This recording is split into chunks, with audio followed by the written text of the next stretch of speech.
This is Hemant. And Jessica. And you're listening to the Friendly Atheist Podcast. If you like what you're listening to, go to patreon.com/Friendly Atheist Podcast. If you are a $5 a month donor, you can get ad-free episodes of this show.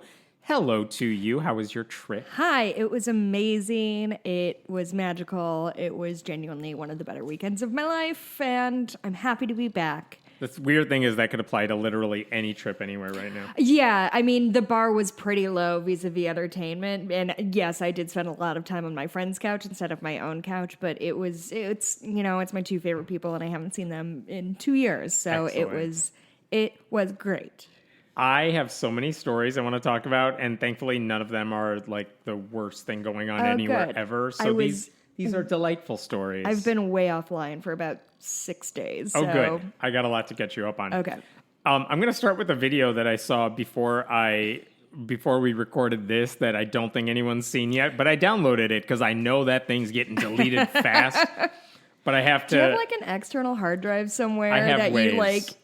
I have ways. Okay, this video involves Matt Powell, who is like, you know how much fun we make fun of creationists. Sure.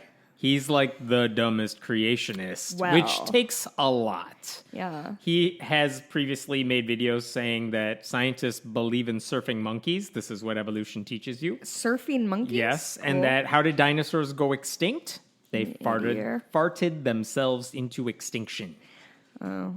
And this is science. Is that like a methane? There was too much methane That's gas where he's getting. in the air. That's what he's getting at. But here's the thing: it's someone who doesn't understand the science, but is fully convinced he understands everything about the science. Oh, yeah. And then makes videos explaining the science that he doesn't understand to creationists who think he's smart. That's his whole vibe on YouTube. A really dumb circle jerk. So he just made a video. It's called "The World's Most Racist Religion Exposed." Guess what that religion is? It's gonna be Christianity. No. What? Muslim? No. Islam. No. Atheism. Close. Oh. Evolution. Evolution is the most racist religion ever. Yes. Well, I'm just gonna quickly stop you there.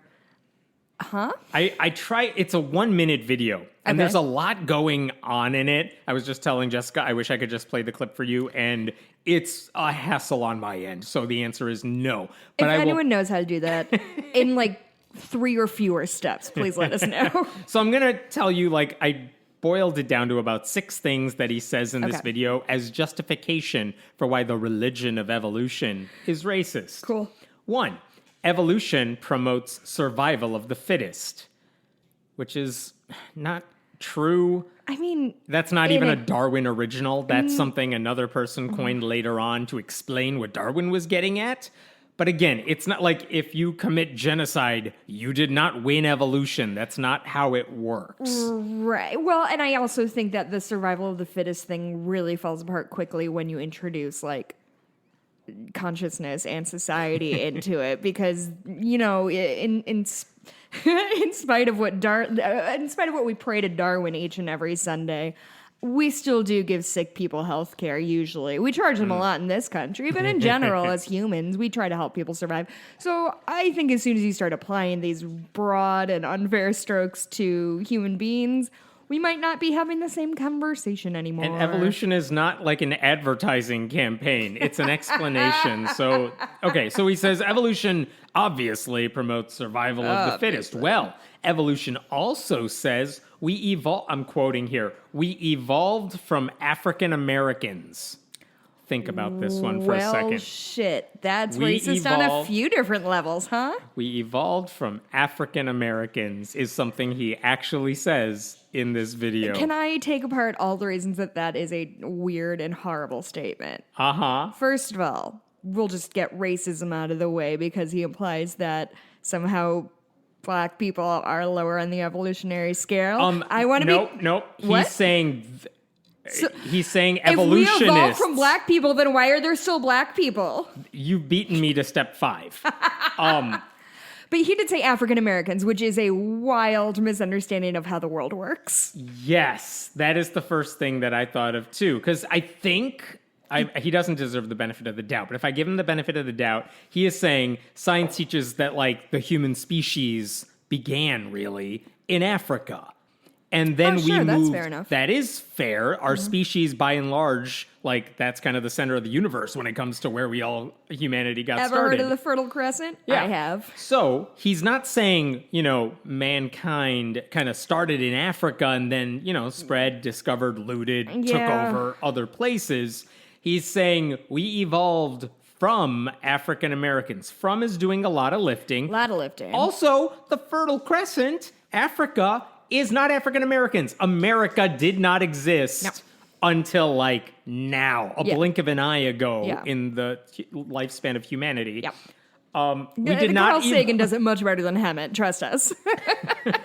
We did not evolve from African Americans. That's not how any of this Mankind works. began in Africa, if you want to bluntly put it in words like that. Right. But okay. Step 3. But now there are other Americans. Step 4. Does he think Americans and humans are synonyms? Yes. Number 4. But there are still African Americans. 5. So what about, quote, the African Americans that are still alive today? Therefore, evolution is racist.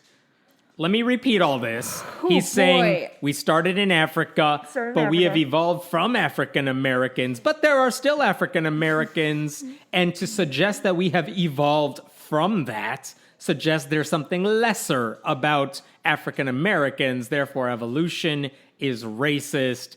Mic drop. That is his argument against evolution. And that's me giving him the benefit of the doubt along the way. Yeah, I would push further that not only are there still African Americans who exist, I think there's still Africans who exist. If you can believe that. I know. The idea that he thinks evolution teaches that we are a different species than the people in Africa where humanity began, not a different species. Yeah, I think this is one of my like overarching pet peeves in I don't know if you want to call it apologetics or creationism or whatever, but they're the optimal example of just enough knowledge to be dangerous. Like they heard the word species at some point. They don't necessarily know what that means, so they think it means kind of different. So are dogs and cats the same species? No, they're pretty different. Are Chihuahuas and Great Danes the same species? I guess technically. But then they apply it to humans and they think, okay, species means different. So Hammett and I are different species because he's brown and I'm white. Yeah. I mean, that is basically the level of his understanding of anything, which is to say he doesn't understand anything. But, like, it doesn't bother me that he's ignorant. People can be ignorant. It doesn't? That's weird because it bothers me a lot. It doesn't because, I mean, we're all ignorant about different things. You don't have to be knowledgeable about evolution. But this guy, the thing that makes me mad is his whole shtick is I understand it and it's wrong. And I, who have, like, no graduate degree in evolution... like, can say, you know what, even if I didn't explain it perfectly, I know you're wrong about the basic premise of your argument here.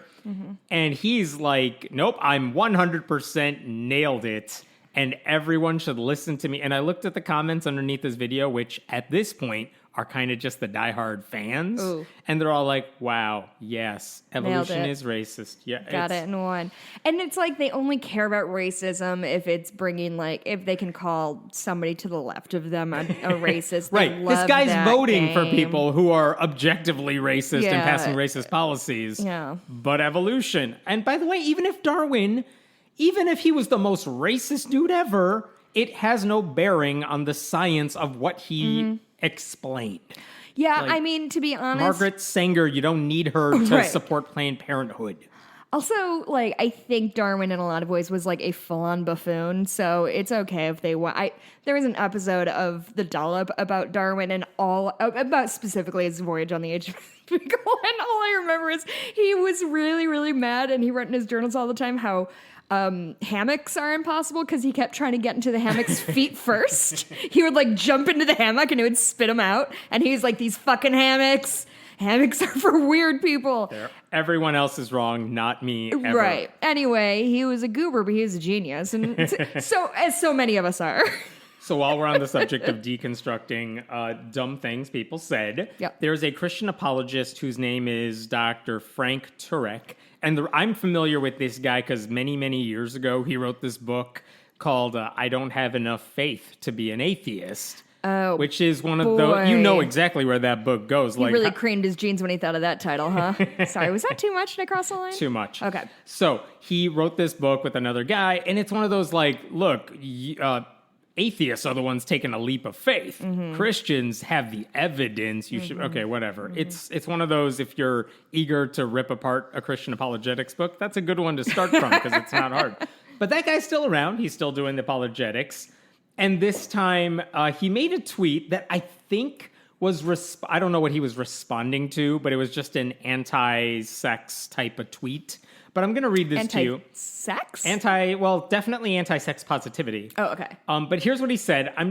It's a tweet. It's not long, but we could stop and go as we do this. Wow, okay, it's dense.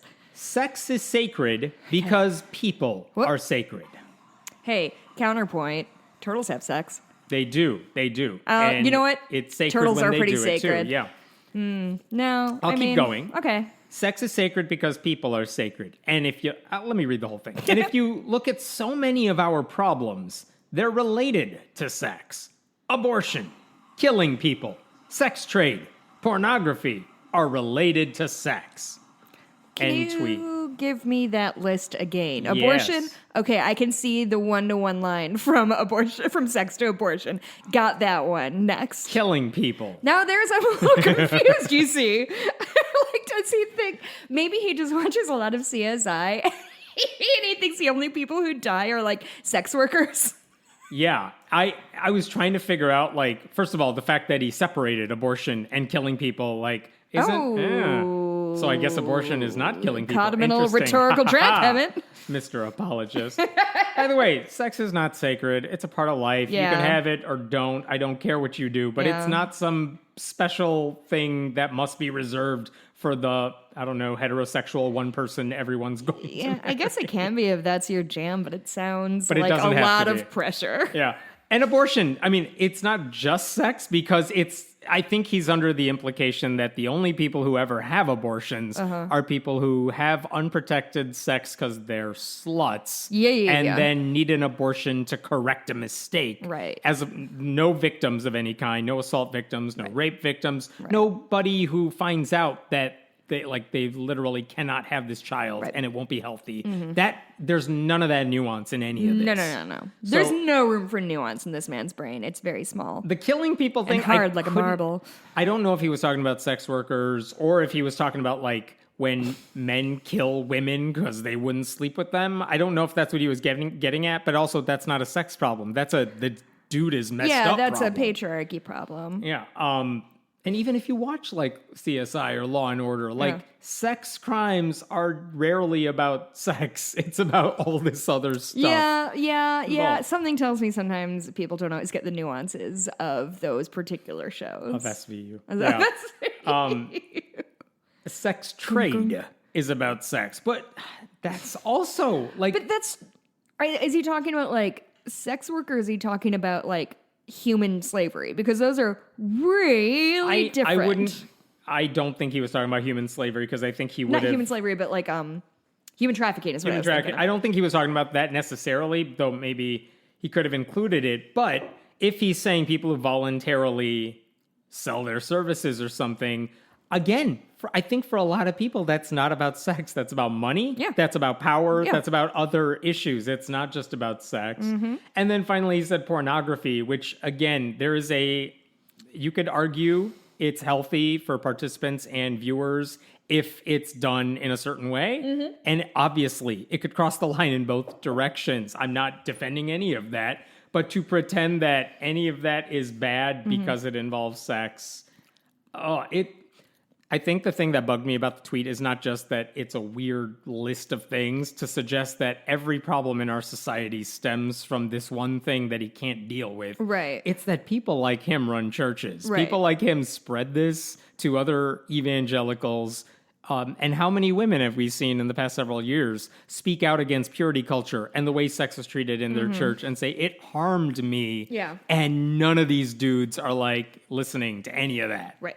That, I think, bugged me more than the tweet. Honestly, yes. And I will always bring up the fact that Christian men on the right are so obsessed with, like, quote unquote, protecting women when it comes to, like, trans bathroom bills or trans people in sports. But when women actually wave our hands and say, hey, actually, we're raped a lot and we're not crazy about that. Do you think we could address that? They're like, you lying sluts.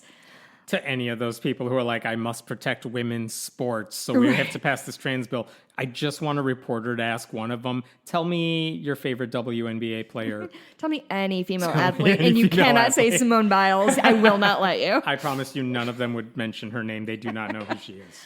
Oh, boy. Yeah. But, okay, we're going to skip to the next. Okay.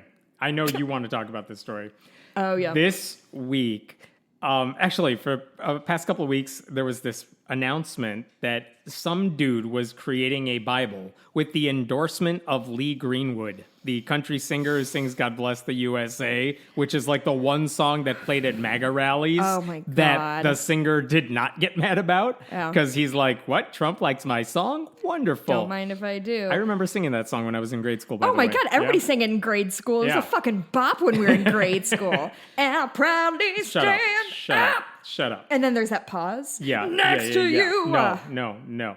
So that guy, it's his Bible that's coming out. It includes the text of the Bible, of course, because it is a Bible. Old and New Testament, do you think? Yes, all of it. And it includes the text of the Pledge of Allegiance and the U.S. Constitution and the Declaration of Independence and the Bill of Rights, which is actually written separately from the U.S. Constitution, apparently. Interesting. And the lyrics to God Bless the USA, because, that is by far the funniest part of this. Those are the founding scriptures of our nation, by the way. I think that's fucking hilarious. The Bill of Rights and the lyrics to God Bless the USA. Oh, it's so funny. Oh, it's so, like, it's just living in this. I'm kind of getting used to this post-irony world that we're living in, and I'm just really bathing in the fact that somebody is going to buy a book that has the Bible, the Old Testament, the New Testament, the Constitution, and Lee Greenwood's lyrics to God Bless the USA. That song is on the radio. Let me pull out my Bible so we can get the lyrics. It's my annotated copy for teens, so it really translates into something that young kids can get into. Yes, $49.99 a pop for this book, because fancy printing and all, and it was going to be published on 9/11, 20th anniversary this year, mind you. What the fuck? Do you think they are trying to prove with that? They're super patriots and you're a traitor is what they're trying to prove. Me personally? You personally. Oh, damn it. Says that in the book. Oh, I hate that. They have a page that is just a picture of you with a dartboard or something. They're so fucking petty. I can't stand it. Here's the thing. I heard about this Bible like 2-3 weeks ago, and I'm like, that's not news. I feel like why isn't that a thing already? Like, Christian nationalists exist. They like their Bibles for show. So I was surprised this didn't already exist. It actually doesn't. The closest I've seen that I found out later. What do you mean? There are Bibles that have like things affiliated with nationalism. Oh, you mean it doesn't exist already? Okay. Like, there actually isn't a Bible that's being sold with these things, because that's honestly crossing a line for a lot of people who are like, don't conflate patriotism or the nation with the Bible, because the Bible's supposed to be better than whatever man creates in this democracy. So it actually was surprising. But here's the twist that I actually found really fascinating. There was pushback when they announced this book, and part of it, and this is intriguing, I don't know how many people know this. I will admit I did not know all of this. Okay. There was pushback from a lot of people because they were using a translation of the Bible, which any believer may be familiar with, the NIV translation, which in layman's terms is like, it's pretty easy to read. If you look at the Bible and you hear all the, God sayest that this, it's like, this sounds like it was written thousands of years ago, hundreds of years ago. And that's like the King James Version. Gotcha. And that's like the old school, that's the one true Bible. But there's also an NIV version, which actually sounds like English. And it's like, I could read this. When I make videos on YouTube talking about Bible chapters, I use the NIV version because it's easier to talk about, because it sounds the way most of us talk. Okay. Right. What I did not realize is that the publishing company Zondervan, which is a Christian publisher, actually owns that translation. sure. It's their translation. If anyone else wants to use it, you have to ask them for permission. Oh, and it just didn't occur to them to get copyright permissions. Close. I thought that might be the case. No. Oh. They did reach out to Zondervan and said, we want to publish this Bible, this type of it. And I'm sure they get a gazillion of these requests all the time. And initially, I don't think they said no. They're like, well, here's a mock-up of what it would look like and stuff. And do you want us to publish this thing? And a lot of other Zondervan authors who are Christians are like, what the hell are you doing, my publisher? Because you are basically promoting Christian nationalism. Not saying these are different opinions or interpretations of the Bible. That happens all the time. But this idea that we're promoting this version of Christian nationalism. One of the petitions that a lot of these authors signed on to said, this is a toxic mix that will exacerbate the challenges to American evangelicalism, adding fuel to the Christian nationalism and anti-Muslim sentiments found in many segments of the evangelical church. And they asked Zondervan and HarperCollins to just not publish this. Interesting. And I would say other progressive Christians also had a version of this petition where they said, American nationalism is its own civil religion. It has its own theology, manifest destiny, the doctrine of discovery, and American exceptionalism. And that is precisely why it's dangerous to mesh patriotism with Orthodox Christian faith. Basically implying we are better than what our country has done. Why are you pretending these belong together? Right. They said the national anthem should not be in the church hymnal. The Pledge of Allegiance should not be in the Bible. Okay, fine. Here's kind of the mic drop moment for them. We don't need to add anything to the Bible. We just need to live out what it already says. Dang. Yeah. So they published this petition. This goes around for a while. And now it seems that HarperCollins put out a statement this week saying, you know what, we're not going to give them permission to use our translation, which means we're backing out. Sure. So here's the statement from a website called Religion Unplugged. Megan Clark over there. Neither HarperCollins nor its evangelical publishing groups, Zondervan and Thomas Nelson, will support the Bible Project anymore.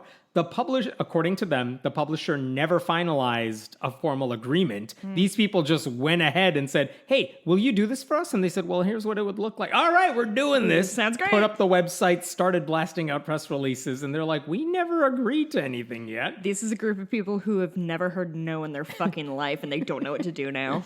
The publishers said the website and marketing of the NIV project were premature. Oh. Now, here's the thing. The people behind the book are like, all right, fine, this ain't stopping us. We're not getting canceled, whatever their language is here. Yeah. So what they're going to do is they'll just find another publisher. They will use the KJV, King James version of the Bible, which honestly to me seems like that's not going to change a damn thing. He'll be able to publish his book. The reason is none of the people who are buying a book like this have any intention of reading the Bible. It doesn't. You could write this thing in gibberish or Farsi, and it would not make a difference because they're not going to open it up to read the Bible. They just want it for show. Right. That's the whole Trump Christian world right there. Right. They just like saying they're Christian instead of doing anything that's Christian.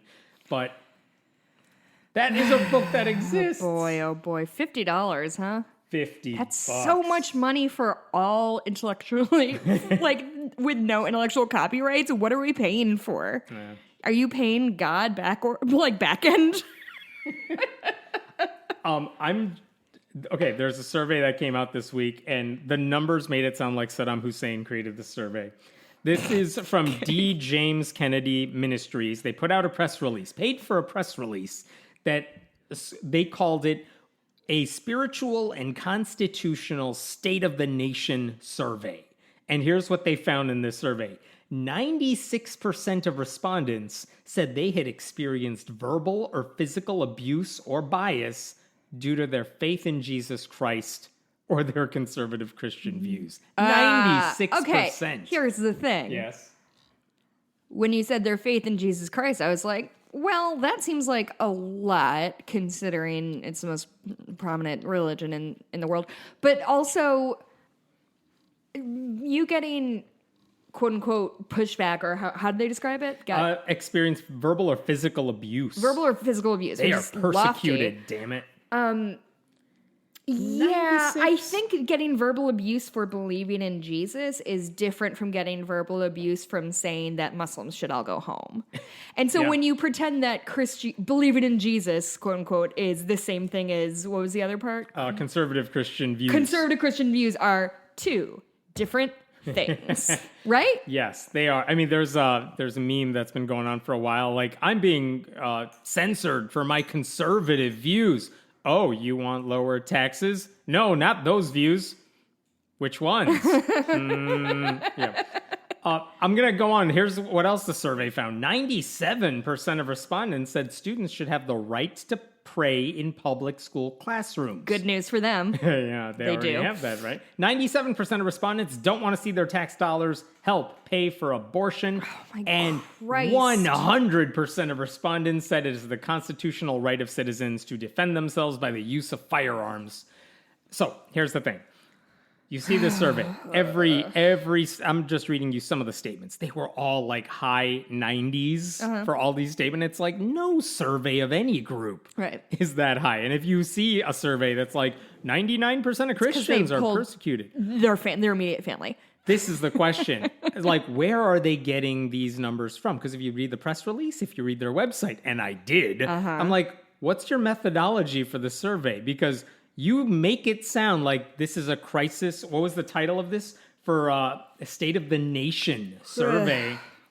So I asked them, I wrote them, and I'm like, can you send me like the raw data or the methodology? Because if the Pew Research Center, just to name one group, puts out a survey with some important results, they also have information for the data geeks out there. Sure. Like, here's what we asked. Here is the actual numbers that go beyond what you see in the charts. Yeah, and it's not website. Just for data geeks. It's just to be like, hey, guess what? We're not just pulling shit out of our ass. We show our work. Right. So they wrote back and they said, well, did you read the website? I'm like, yes. Betcha. And I went back and forth with this ministry about this for a little while. And eventually they're like, here's what they basically, the press release said this is a survey of Christian social conservatives and a largely evangelical constituency, which is also vague. And I'm like, well, where are you finding these people? Right. And they didn't say it. And here's what I finally figured out at the end. It wasn't a gauge of evangelical opinion. Oh. It was a gauge of this ministry asking their members of a right-wing Christian group, what do you think of the issues we constantly complain about? And by the way, it's not a survey of all of them. They basically asked their members, hey, the sort of people who open up our emails and read stuff, if you feel strongly about this, can you fill out this survey? And they also put it up on their website. But who's going to their website? Insane people who have these hardcore Christian views and are like, what? A survey online? I will answer that. I mean, It's a self-selected group from an already self-selected group. No wonder they're getting 100% to like everything. It really harkens back to the emails that Trump would send out when he was like, do you love America or do you think it should burn in the ashes like the Democrats do? And then Fox News, like a day later, 98% of Republicans say they love America. Like look at the data. Okay. Yeah. By the way, the ministry, when I pointed all this out, I'm like, here's my problem. This has nothing to do with your views. I have a problem with the math here and where you're getting this from. And I don't think you're being forthright about where you're finding these people. What they said is, we offer viewers of our TV program, which airs around the country, the chance to request the survey and send in their responses. So the responses are not entirely from our supporters. I would like to know, who are these random strangers who are turning on Truths That Transform, a show on a Christian network that most people don't have and you got to search for, and then sees a thing like on TV that says, do you want to fill out a survey? You have to do some work. And then, it's not surprising that people are doing self-selected surveys. No. As someone who has taught statistics, that in itself is not weird, and I would understand that. Yeah. But they should be very upfront and say something like, we did a survey of our ministry's followers, or something like that, without saying, like, we represent Christianity or evangelical Christianity. Like, no, you don't. Right. I'm mad at the math. Oh, and by the way, on their website, they then said the ministry is sharing the full results with Congress, cabinet officials, President Biden, and key media outlets. Why? Your survey doesn't matter. Yeah. No one cares what 3 people in your group think. Though they did say President Biden, which surprised me a little bit. Hey, progress, Yeah, right? Do you want to talk about Chip and Joanna Gaines? Chip and Joanna Gaines. Are they the... You're white. You should know who they are. They shiplap. They home makeover. Very close. Not really, but yes. No? What is... Fixer Upper is their show. Home makeover wasn't necessarily the It was name the of their genre? show. It was the genre. Okay. So here's the thing. Without getting into too much, because I am no expert on Chip and Joanna Gaines, they are super popular home makeover type people. Did they split up? No, I don't Okay. believe so. But super popular. Yeah. They have their line of stuff. I don't care about that. But one thing that is interesting is they have given a lot of money to, I'm quoting from an article here, they have donated a total of $200,000 to racial justice organizations like the Nice. Waco, where they're from, Waco, Texas, NAACP, and the Thurgood Marshall College Fund. Cool. And they announced plans to implement diversity and inclusion training for their employees. Now, that came in response to getting some backlash from, they appeared to be not on that side. And they're like, no, we are on that side. Interesting. Look, we are supporting these awesome projects. Okay, fine. PR, damage control, I don't care. That's all well and good. Right. Now, here's the question that I don't know the answer to, but I'm interested in your thoughts on this. So they gave $200,000 to these good groups doing good work. The reason they're in the news this week is because it was found out that they donated, Chip Gaines anyway, donated $1,000 to a candidate running for a Texas local district school board. And she is vocally opposed to quote unquote critical race theory and all the conservative talking points and stuff. Now, When he said she, I had a little bit of glimmer of hope, but yeah. she is his sister, Chip Gaines' sister. Oh no! Twist! Yeah. So he donated $1,000 because his sister is running for school board. His sister opposes social justice and all, as she holds all those Fox News crazy views Sure. on all of these racial issues. And again, part of me is like, well, he donated $1,000 to a crazy person who shouldn't be on a school board. Also, she's his sister. Yeah. And also it's $1,000 compared to the $200 elsewhere. Though I will say the $1,000 he gave to her has gotten way more publicity. Sure. Well deserved, I would argue. Yeah. Here's the question that I didn't know the answer to.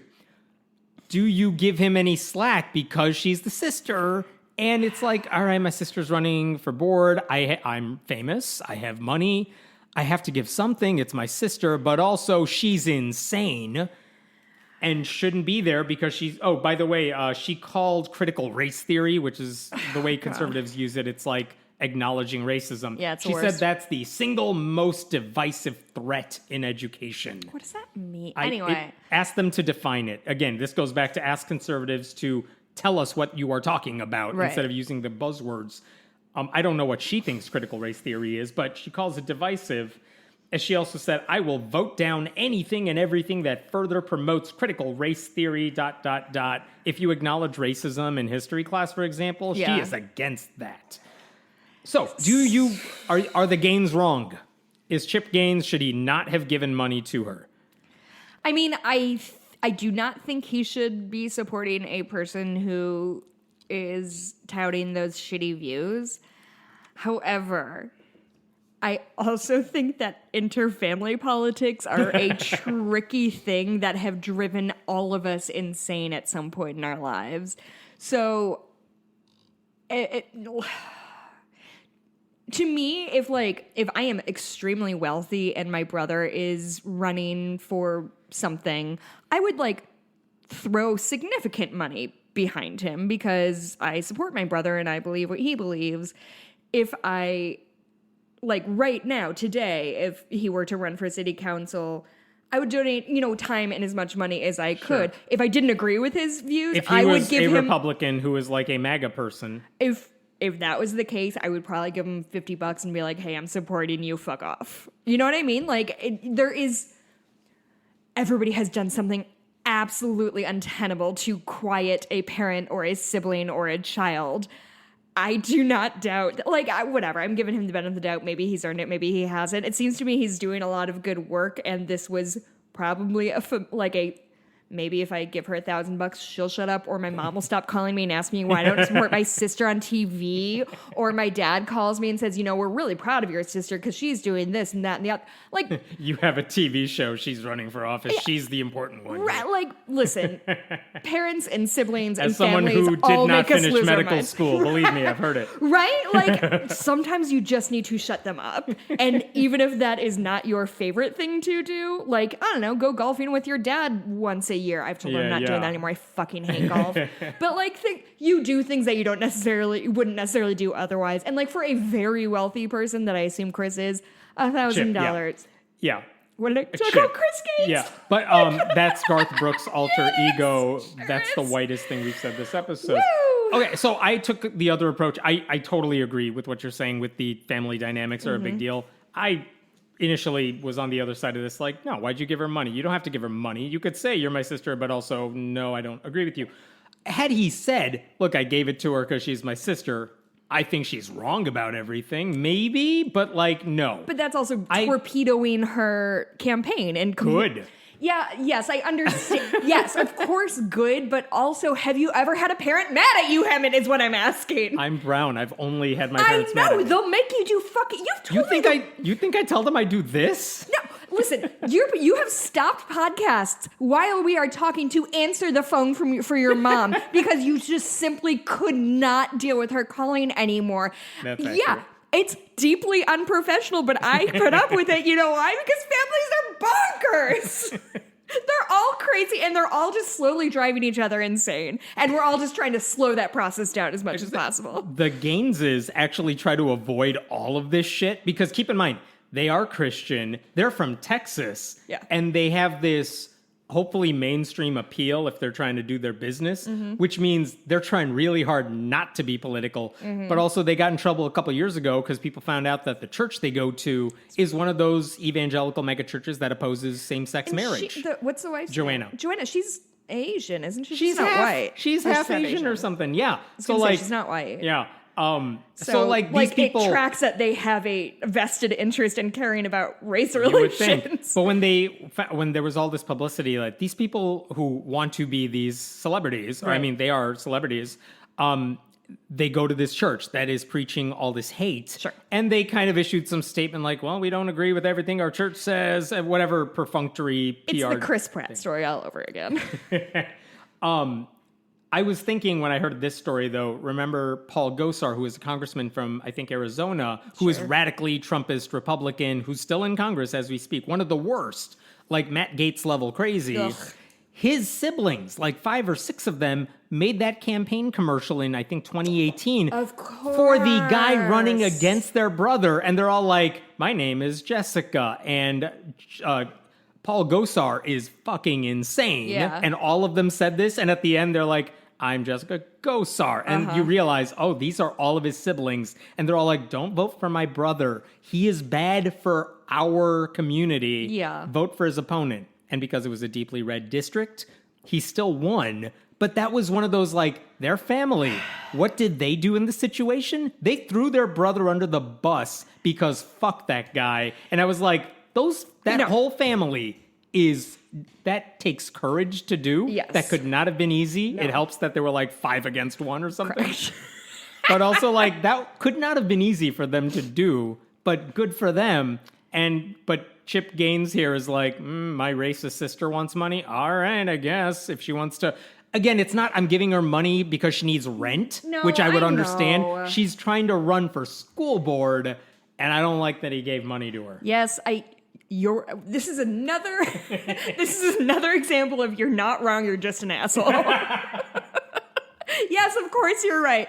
But like I cannot emphasize it. I just spent the weekend with 2 of my best friends in the world, and their parents had come out for 2 weeks, and they're like, they want to come out for 2 weeks again. What am I supposed to do about that? Like it's just one of those things that family just makes you lose all sense of rationality. You know what? Maybe some people have healthy relationships with everybody they're related to. I would love to meet that person. Who are you people? Who are you? You like each other all the time? Oh, boy. Let's give a shout out to our sponsor for this episode. We are sponsored today by Blue Chew, an online service that sells products designed to help you combat erectile dysfunction using the same active ingredients found in Viagra and Cialis. Best of all, you could do everything privately, no visits to the doctor's office, no awkward conversations with anyone, no waiting in line anywhere. It ships right to you in a discreet package. All you have to do is go to bluechew.com, speak with one of their licensed medical professionals, licensed medical providers, and after you are approved, they will send you the prescription. Check out bluechew.com for more information, and if you use the promo code FRIENDLYATHEIST, just one word, at checkout, you can try it for your first month for free after paying for shipping. Again, bluechew.com. We thank them for sponsoring this podcast. And I want to go to the bathroom. There's a story involving a pastor. A West Virginia pastor this week, William Page, was charged with 2 misdemeanor counts of invasion of privacy. What did his church members discover about him? Oh. That was criminal. That was criminal, and it wasn't like your blatant, emotionally manipulating kids to lie to their parents. It wasn't No, that's that kind part of thing? of church. Sure.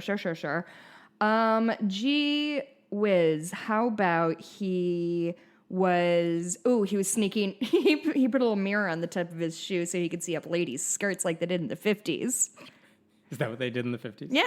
That's Read a comic book. That's not far from it. Oh, good.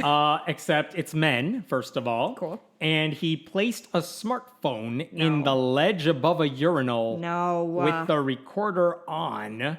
And they didn't notice? I'm sorry, don't know. Don't victim blame, Jessica. I don't know. Seriously? But someone noticed, and they all realized this guy's videotaping us in the bathroom, according to a news article.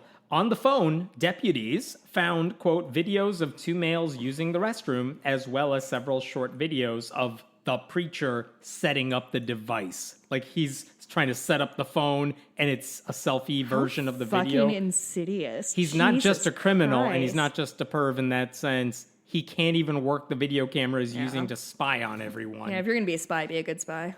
Yeah. He gave himself up to the deputies, released on bond. He faces up to a year in jail.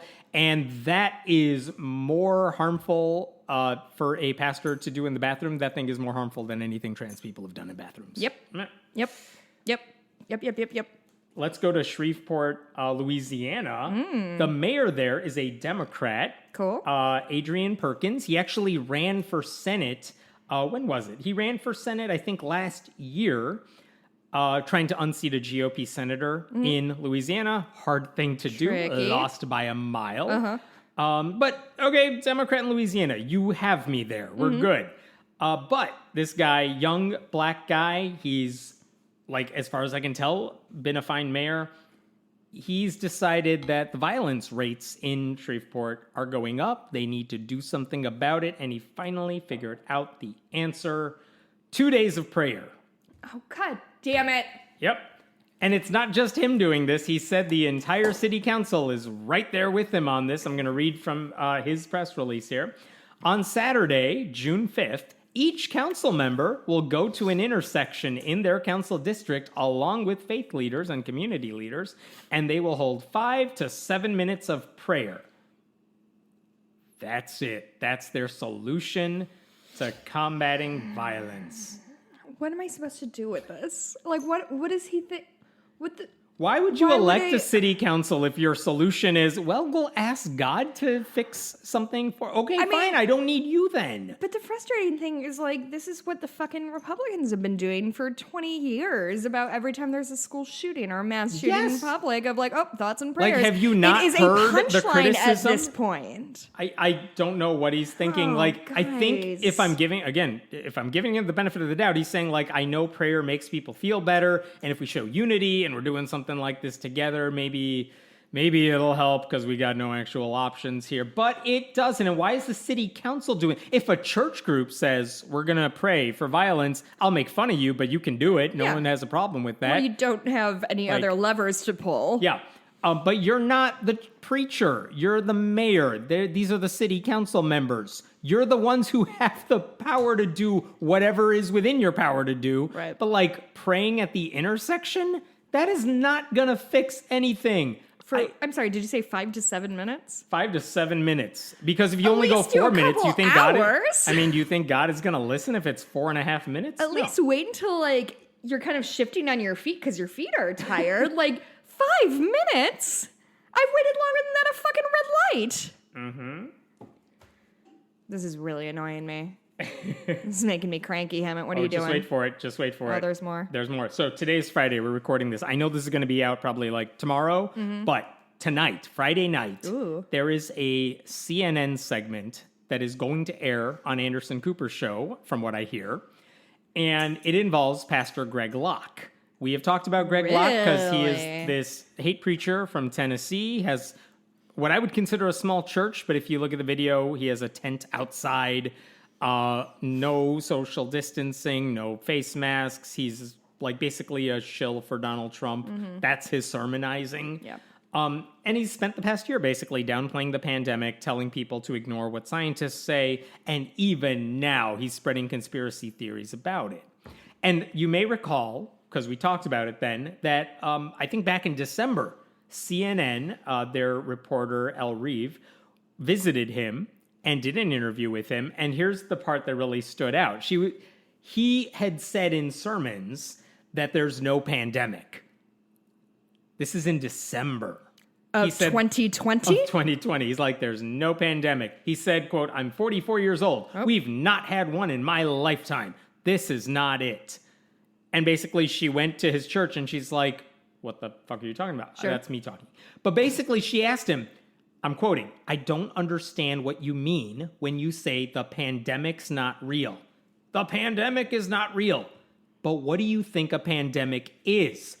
Not COVID-19. But what do you think a pandemic is? This is in person? Yes. This is the interview transcription. Oh my God. But what do you think a pandemic is? It is no pandemic. ... She goes back to asking, well, why can't you answer it? He says, it's ridiculous. I did. There's no pandemic. COVID-19 is not a pandemic. But what is a pandemic then?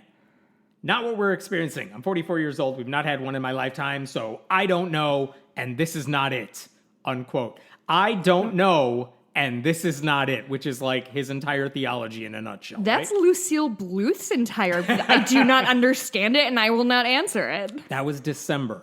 So that happened. That interview happened on CNN. Jesus that aired. By the way, that was not live. Like, that was a recorded interview that was then made into a segment. But that was in context. I mean... Yeah. Okay, so he's the idiot who doesn't know what a pandemic is, but he wants you to know we have not had a pandemic. Just so you... In case you're wondering. So, this same reporter is back in town this week doing interviews. Why is she doing interviews? Here's what I have heard. Because that guy died.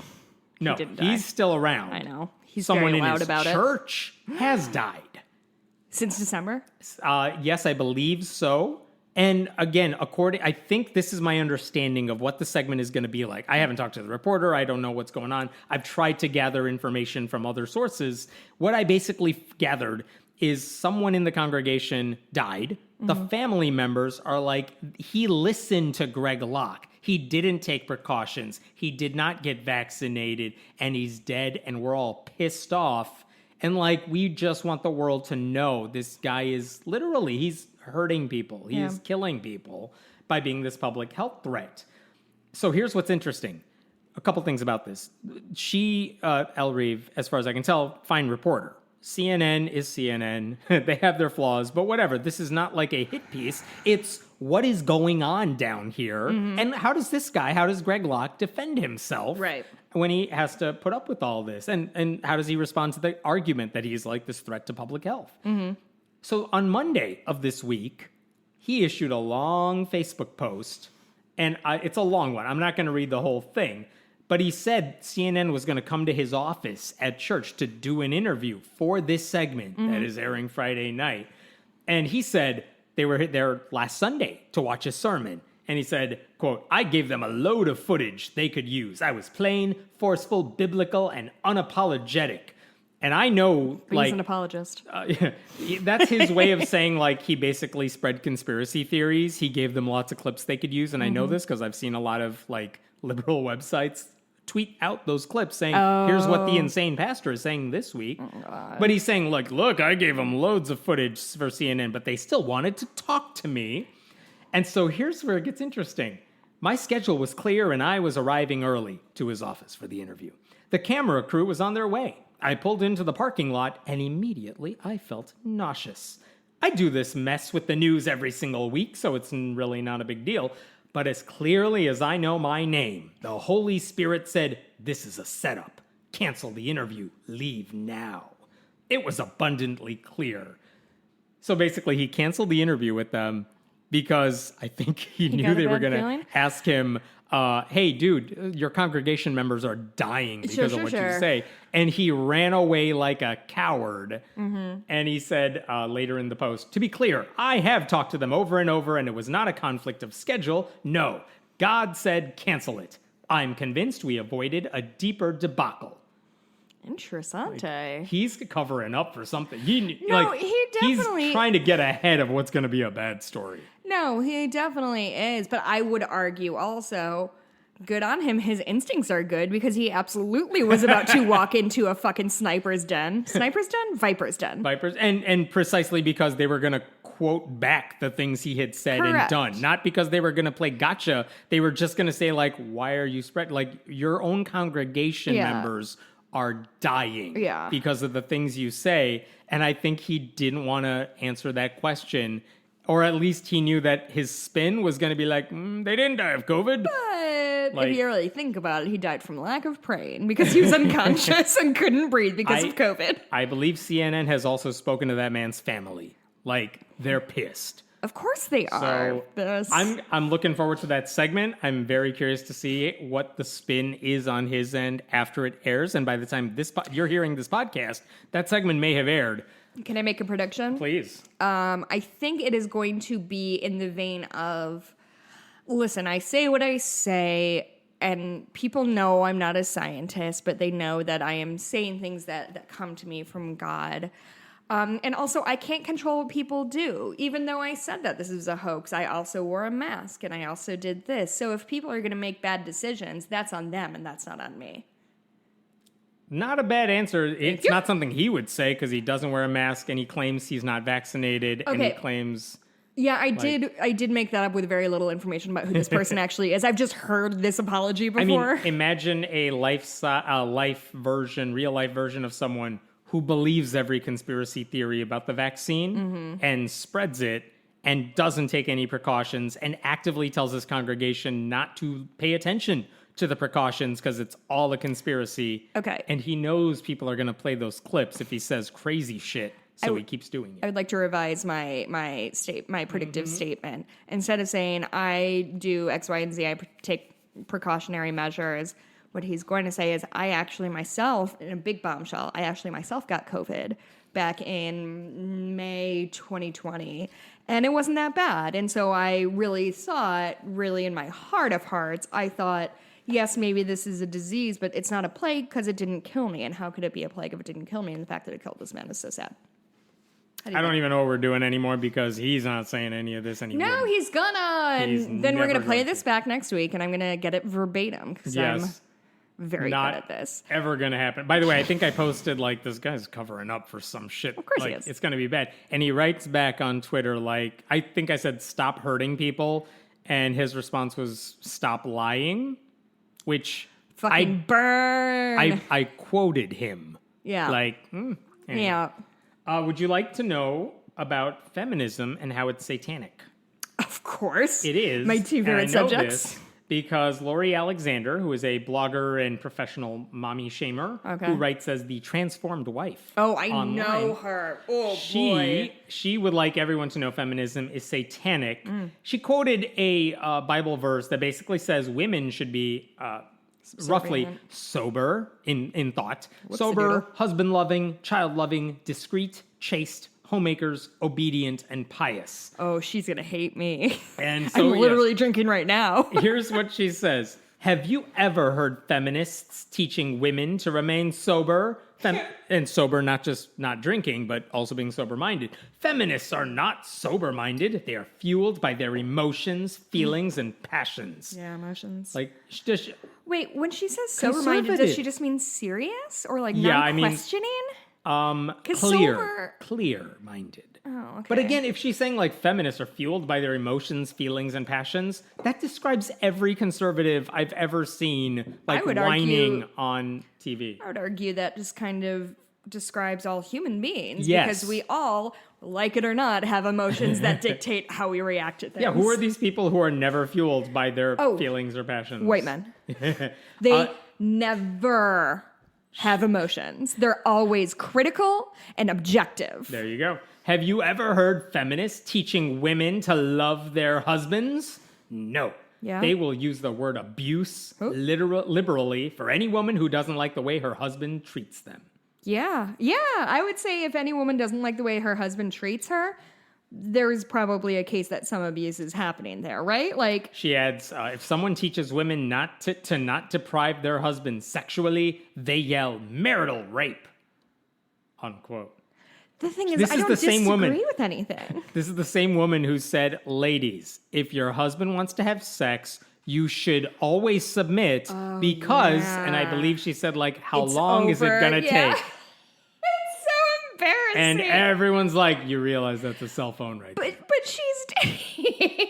she's saying everything in, like, sarcastic words, but she's right. Like, she, at least of all of these people, she kind of has our number. Yes, I do believe if a man is treating a woman poorly, there's likely a case for abuse. Yeah, I do believe that I'm not obligated to give my partner sex every time he has a boner. Like, yeah, she's right. The idea that there's some book that feminism means telling women don't love your husbands is the part that I'm just like, where are you getting this from? Where is that playbook where it says you must hate don't love your husbands? If anything, we say don't get married because men are just going to weigh you down. Guys, I'm kidding. I love my husband. Have you ever heard feminists teaching women to love their children? No. Yes.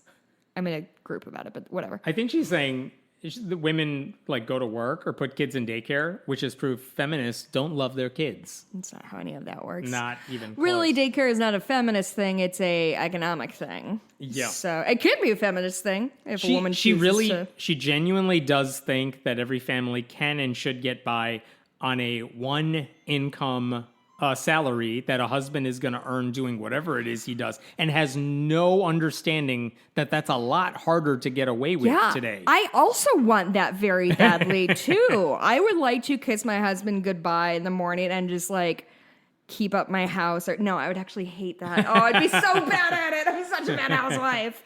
But regardless, like it would be great if both me and my husband didn't have to work and we could focus on other endeavors that make us happy. But if any women do work, whether it's because they like their job or they have to support the family, like, nope, you hate your kids is her link. What else? Feminists certainly don't teach women to be keepers at home. Imagine caring more about offending women than having women learn God's will for them. What? I don't know. But that one's true. Nobody ever has encouraged me to keep a tidy home. Unless it's for, like, mental health reasons. It's not. I'm just a slob. Just this idea that if you're not her version of what a woman should be, you are not just, like, different. You are satanic is amazing. It's some weird, wild shit. I will give you that, my friend. That is an impressively bad take. It was but at the same time, pretty true. I think her tone is what I take objection with. It's the same every time, and it's always insane. Yeah. I got one last story for you, and this is another one where I think I know my answer to this, but I don't know that everyone agrees. Here's something that was on Reddit. It was on the forum called Am I the Asshole, where people put up stories where they're like, here's... only good part of Reddit. Here's the story, objectively. Do you think I was the asshole in this situation? And I'll summarize what this lady said. She said, I'm Catholic. I have a friend who is an atheist, and they were hanging out together, and they ran into like two nuns who she happened to know. I think they're all like in their early 20s. Okay. But they ran into two nuns from her church. She's Catholic. She goes to the church. She knows these women. So she introduced them as like, this is sister somebody, and this is sister somebody, and this is my friend Bob, or whatever. And he responds, if she said, this is Sister Mary, this is Sister Teresa, he responds, hello, Mary, hello, Teresa, doesn't call them sister. And so basically, here's from her post. He said, I'm not calling them sister. He said no, because he's not Catholic. He didn't think he should have to. I told him I believed it had nothing to do with religion, but it's just a sign of respect. ...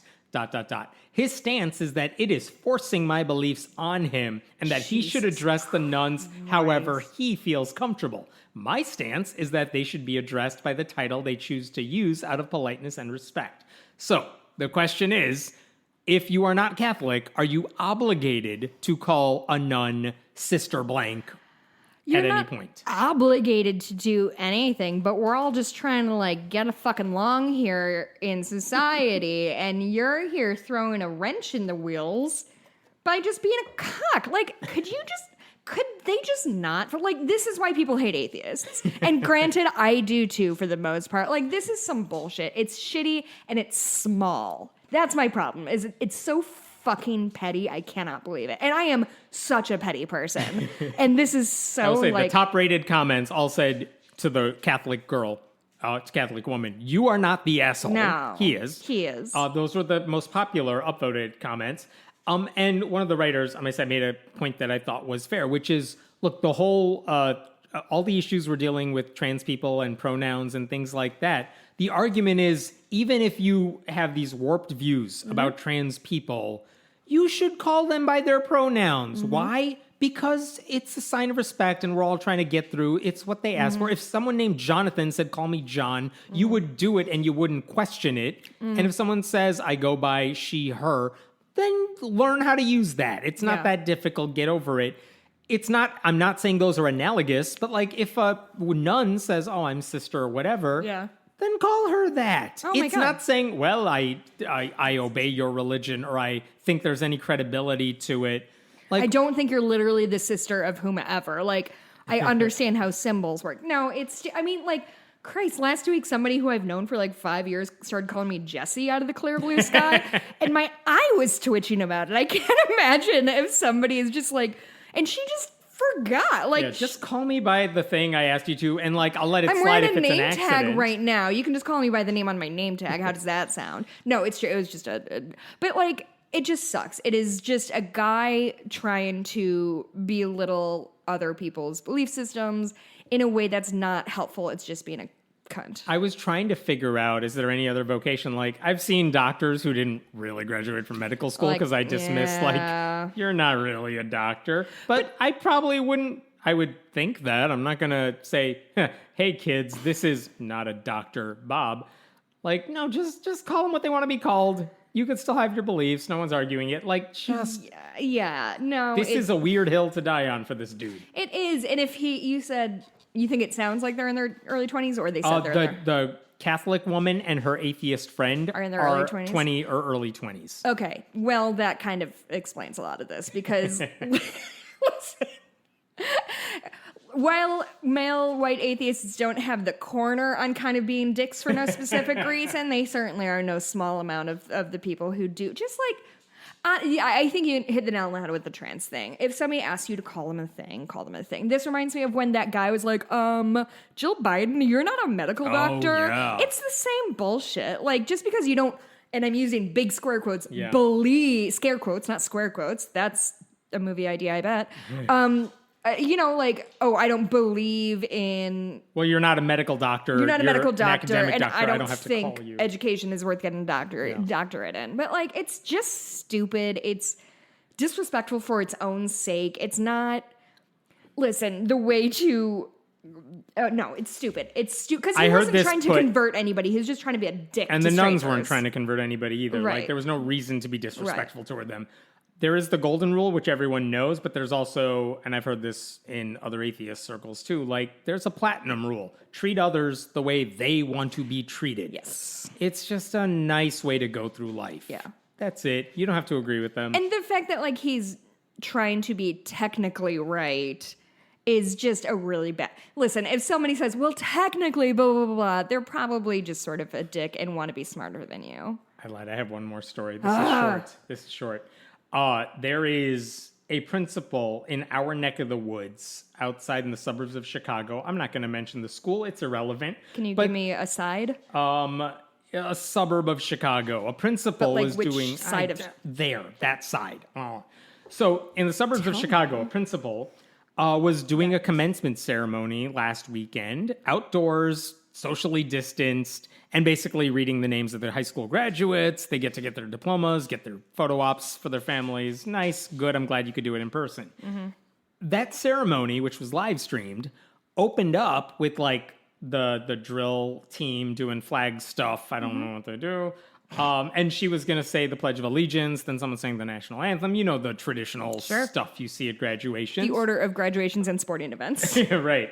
And so she was the one saying the Pledge of Allegiance. And when she did it, she left out under God. Yeah, she did. And she also left out the United States of America. She Okay, said, I pledge allegiance to the flag and to the republic, ... And it's like, so wait, was she making a point or did she just fuck up? So that's the question. Oh. She didn't react in any way. She just said it and moved on. And like there was no, if you watch the live stream, they just kind of move on with it. She didn't say anything ahead of time or after the fact. The reason I know about this is because the day after it happened, I see a video go up from a right-wing hate group in Illinois that says, look at this liberal professor. I'm going to read you from what they said there. This is literally in the article they put out. This is from the Illinois Family Institute. Yeah. My finely honed powers of deduction lead me to believe she is a leftist. It is leftists who abhor tradition. It is leftists who hate America. It is leftists who reject God. It is leftists who seek to divide. This principal chose to ruin a special family milestone. She demonstrated a degree of self-righteousness and self-absorption remarkable even for leftist change agents who identify as, quote, educators.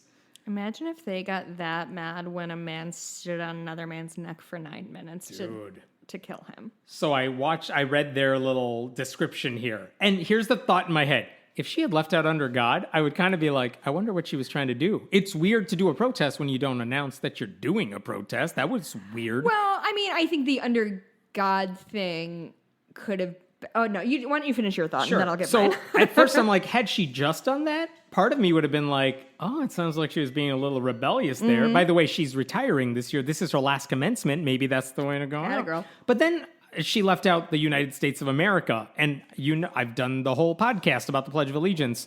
That's not a thing anyone's ever had an issue with. I didn't think it would. I've heard people protesting the Pledge of Allegiance saying I have a problem with the phrase liberty and justice for all because we don't actually have liberty and justice for all in this country. But no one has ever said we need to get rid of the phrase the United States of America because then you were saying I pledge allegiance to the flag.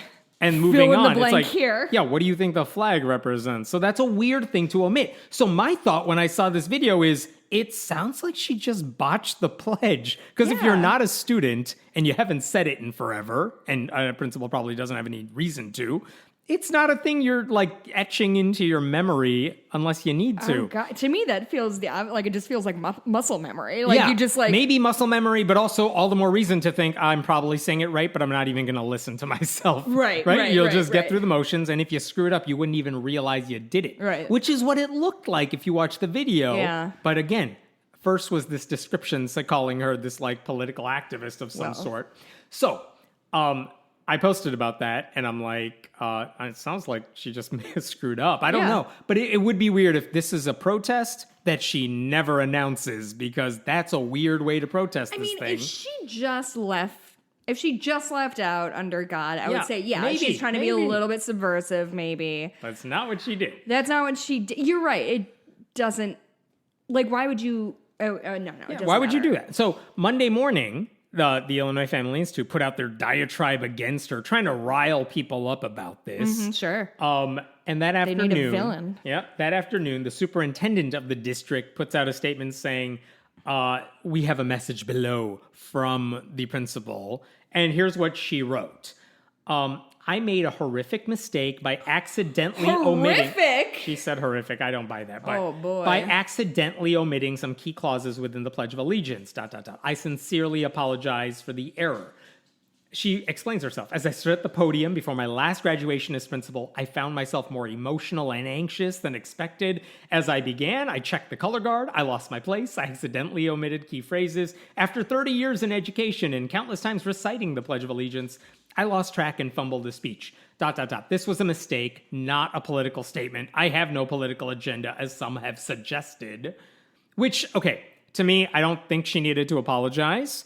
I definitely don't think it's a horrific mistake. Yeah. But all right, fine. She screwed up. She said, I'm sorry, it wasn't a big fine that thing. she felt like she had to clarify. Fine. So she did. Yeah. I have not heard an apology from the Illinois Family Institute for lying about what this woman did and making up she shit. didn't prove them wrong. They don't know her heart, so they just assume her heart is a dirty, dirty leftist. Yeah, she's a satanic feminist or something. I just want to point out this is how these Christian hate groups operate. They assume the worst. And there are times when they have gone after teachers, like this teacher was teaching this book in English class. I have myself reached out to those teachers and I try to tell them, like, look, I cover these people. They're insane. I just want you to know they really have no power. It's like 3 people in their basement. You can write it out, but if you need to talk to someone, I am here. Talk to me. Because they've gone after me too in the past. Sure. And sometimes some of them have taken me up on it because they're freaked out because nothing like this has happened to them. When you were teaching, they went When after I was you? teaching, they went after me. Why? Because I exist. That's why. Not because, like, Yeah, you have an annoying habit of existing. I know. It's like, this number is imaginary. Like, God. Yeah. So, I don't know. I hope this principal feels okay because she didn't do anything wrong. Here's one thing I did point out, though. Or I wanted to point out. That night when IFI posted this video online, like, look at this teacher. And then this is before their article came out. I saw what they were doing. And I tried to search, has anyone complained about this in the moment? Using any variety of search terms on Twitter, of the high school, of the principal, of the pledge, whatever. On Facebook, has anyone said, I cannot believe what happened at this graduation?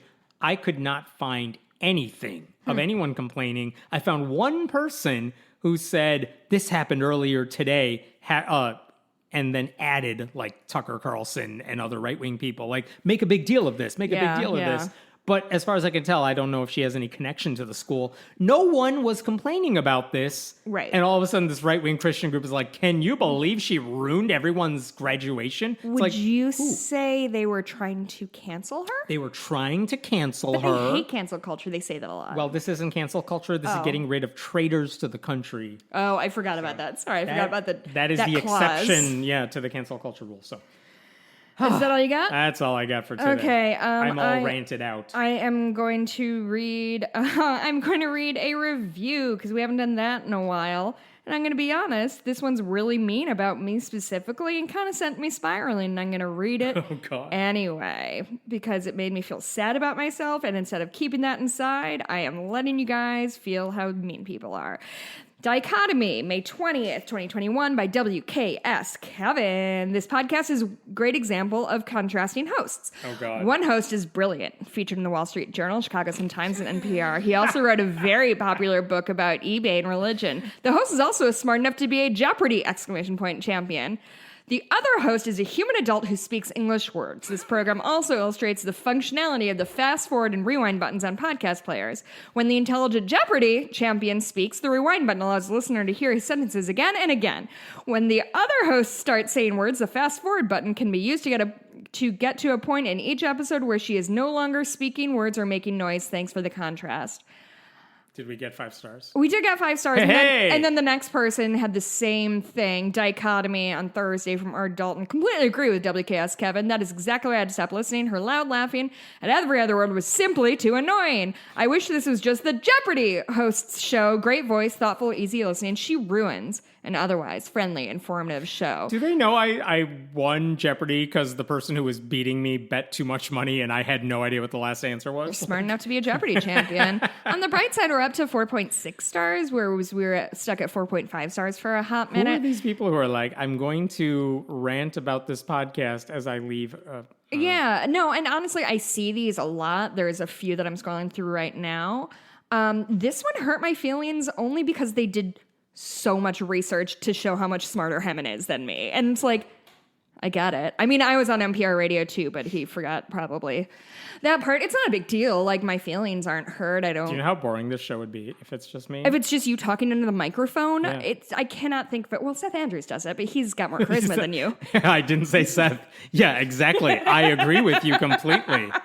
That's my point. Anyway, that's I just need you here. some mean things boys said about me on the internet. Oh, God. New chapter next week, as always. You can leave us a review on iTunes. Leave us positive reviews. Or, you know what? Do whatever you want. I'm going to read it on the air. If you need some, like, if you really need some attention and you're, like, feeling, like, unimportant and that you're making no impact on the word, I will read your shitty review about how much you hate me, a human woman. Do you know how easy it is to mock me? Like, there's so much potential. You're a huge dork. I know. You don't like people. Listen. You're a misanthrope. Yeah, you can leave whatever nasty review you want about me. Just you have to donate to Patreon while you do it. Love that. Yeah. Love that. That's the trade-off here. Yeah. And by, what are those? So Blues Chews? Blues Chews. Deleting that from this. Where do we find you? You can find me on Twitter at Jess Blumke, where I also will receive your hate mail. You can email us at friendlyatheistpodcast@gmail.com. We read all of them. Sometimes we respond, sometimes we don't, if they're mean. Am I getting a theme across? Also, check out my Etsy shop at Bitches Get Stitched Done. I think my name on there is Jessica Greif, which is my married name. I've gotten a lot of confused questions of like, are you the friendly atheist person or are you just a stranger I'm messaging? Anyway, you can always get custom orders from me. I'm a little behind on those because of the trip. Hemant, where can we find you? I am at friendlyatheist.com. You can find me on Twitter at HemantMeta. You can go to patreon.com/friendlyatheistpodcast. And leave us money. I don't know how it works anymore. My other podcast is Cooper Deer with my husband. We just watched the episode about the Elephant Man just dropped yesterday, so you can listen to that. And I was on Nonprofits that aired on Sunday. You can find it on YouTube. Just Google Nonprofits. All right, we'll see you next week. Goodbye.